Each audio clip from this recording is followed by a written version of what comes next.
La soberbia de Maduro le crea problemas a Rusia, España y Portugal.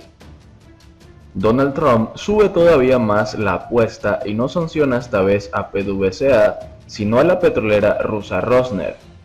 Esto es la consecuencia de una serie de torpezas que Nicolás Maduro puede que Vladimir Putin no varíe su posición, pero apoyar a Maduro le saldrá muy caro. Además, Maduro también le creó problemas al gobierno socialista de España, y ahora se pelea sin ningún motivo con otro gobierno de izquierda, el de Portugal. Por lo visto, muchos han subestimado el problema de Venezuela. Hace un año, por estas fechas, tanto la administración de Donald Trump como el Grupo de Lima daban por inminente la caída de Nicolás Maduro. Ahora en el otro lado de la cancha ocurre exactamente lo contrario. Es el presidente ruso Vladimir Putin, quien ha subestimado el costo que le implicaría seguir apoyando a Maduro. La diferencia es que Estados Unidos, con una economía que es más de 10 veces la de Rusia, siempre tiene bastante margen de maniobra. Dando por buenas las informaciones que recibió, Trump calculó una victoria fácil y rápida en Venezuela respaldando a Juan Guaidó en enero de 2019. Las cosas no han resultado como esperaba, pero no por eso va a desistir. Todavía le queda mucho pulmón. Putin también pensó que le resultaría rentable respaldar a Maduro. Le mantenía un foco de perturbación a Estados Unidos en esta parte del mundo, aumentaba su influencia global, ganaba ventajas comercializando el petróleo venezolano y de paso se aseguraba cobrar las deudas contraídas por el régimen chavista.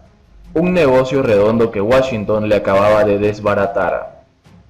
Aunque viéndolo bien, han sido los errores de sus aliados en Venezuela los que a su vez llevaron al Departamento del Tesoro de los Estados Unidos a precipitar esta sanción contra Rosneft Trading, el ala de negociación y transporte internacional de la petrolera rusa. Del 5 de enero a esta parte del régimen de Maduro han incurrido en una sucesión de errores que lo único que han hecho es poner el tema Venezuela en el centro del escenario mundial. La ocupación militar de la sede de la Asamblea Nacional alejó a los gobiernos de México y Argentina, escandalizó a Europa y fue el trampolín de la gira de Juan Guaidó, que a su vez impulsó esta nueva ola de presión estadounidense. En el camino, el madurismo le creó problemas al gobierno socialista de España, y ahora se pelea sin ningún motivo con otro gobierno de izquierda, el de Portugal. Este es el récord que lleva en 6 semanas.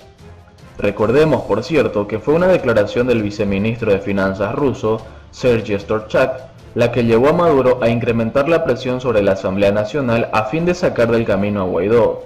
El 31 de diciembre pasado, Storochak mostró las cartas de su gobierno. Rusia brindará apoyo económico a Maduro siempre y cuando Juan Guaidó no sea reelecto presidente de la Asamblea Nacional el próximo 5 de enero. Ese era el plan. Maduro actuó confiando en el mismo, pero, típico de él y su grupo, lo hizo con toda la torpeza nacida de la soberbia de quien tiene mucho tiempo ejerciendo el poder impunemente. El resultado ha sido crearle un problema a Putin que no tenía hace unos días, porque la economía rusa no solo es la 10ª parte de la de Estados Unidos, con un PIB inferior al de Brasil y Corea del Sur, es que además es la misma en términos per cápita de hace una década. Rusia es un país con problemas económicos donde no faltan voces, incluso dentro del propio gobierno, que se preguntan qué ganan apoyando a un régimen como el de Maduro.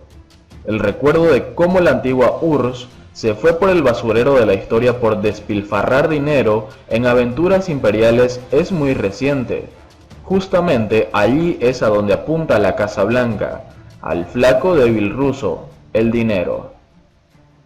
Para comprender lo que Donald Trump pretende hacerle a Vladimir Putin para cobrarle, entre otras facturas, su apoyo a Nicolás Maduro, hay que leer o releer El Padrino de Mario Puzo.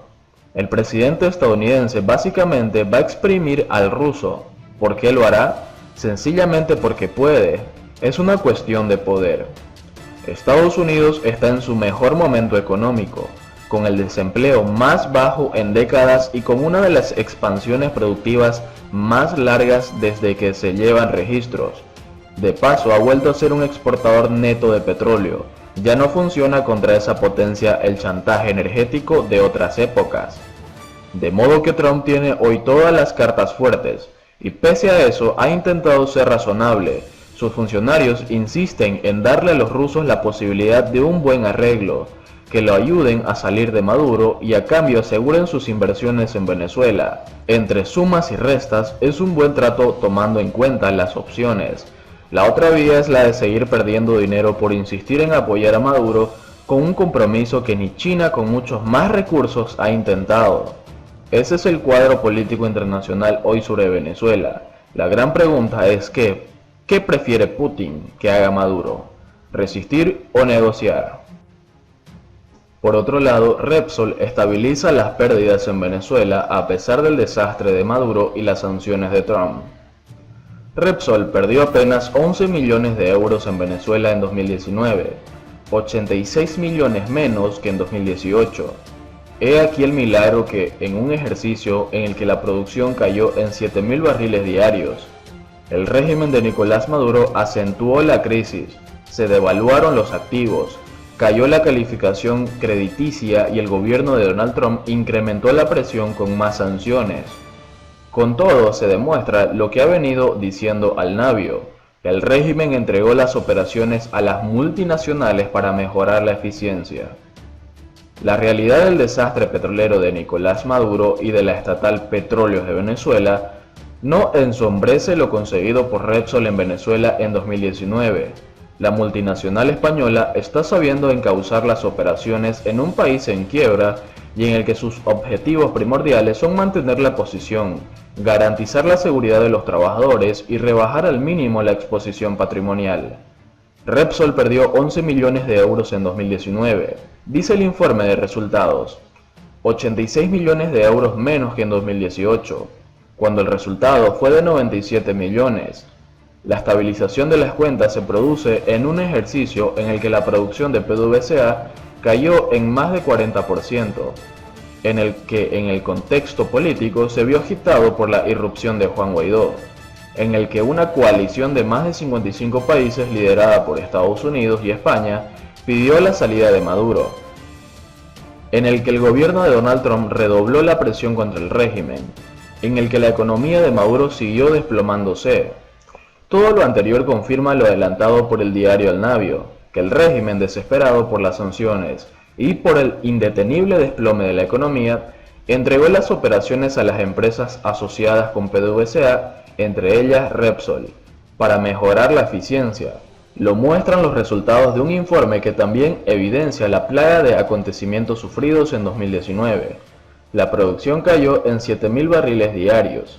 El informe de cuentas precisa que en 2019 la producción media fue de 55.000 barriles equivalentes de petróleo al día, mientras que en 2018 fue de 62.000. Esto no es nada si se compara con el desplome de PDVSA el año pasado, o el de otras multinacionales en Venezuela. Continúa el desastre de Nicolás Maduro. Repsol explicó que ha continuado la situación de inestabilidad política, la recesión económica y la inflación. En el informe aportó indicadores como que el PIB cayó 40% en 2019 y que la inflación se situó en 7.000%. Deterioro de activos.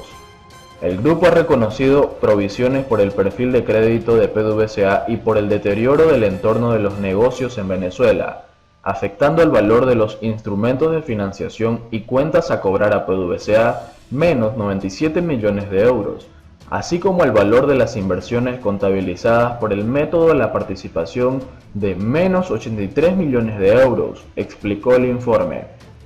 Las sanciones de Trump. El gobierno de Estados Unidos intensificó la presión contra el régimen de Nicolás Maduro en 2019. En enero sancionó PDVSA, socia de Repsol, en todos sus proyectos en Venezuela. En abril también dictó medidas contra el Banco Central, regulador al que rinde cuentas la petrolera española. Finalmente, en agosto, llegó la orden ejecutiva de Trump que prohíbe a las empresas en Estados Unidos hacer negocios con Maduro. Estas medidas de Estados Unidos han obligado a Repsol a tomar medidas para no ser objeto de sanciones secundarias, medidas que, como dice la empresa en su informe, no han tenido impactos significativos en las cuentas. Pese a todo, Venezuela sigue en números rojos. es uno de los 5 países de Latinoamérica y el Caribe que cerraron el curso en pérdidas. En este ranking a Venezuela le superan Trinidad y Tobago, menos 173 millones, Colombia, menos 51 millones, y Guayana, menos 23 millones. En Aruba, Repsol también perdió dinero, menos 6 millones. En este momento lideran las cuentas del grupo en la región Brasil, más 160 millones de euros, Perú más 47 millones y Bolivia más 45 millones. En Barbados más 9 millones y Ecuador más 5 millones. Repsol también gana dinero.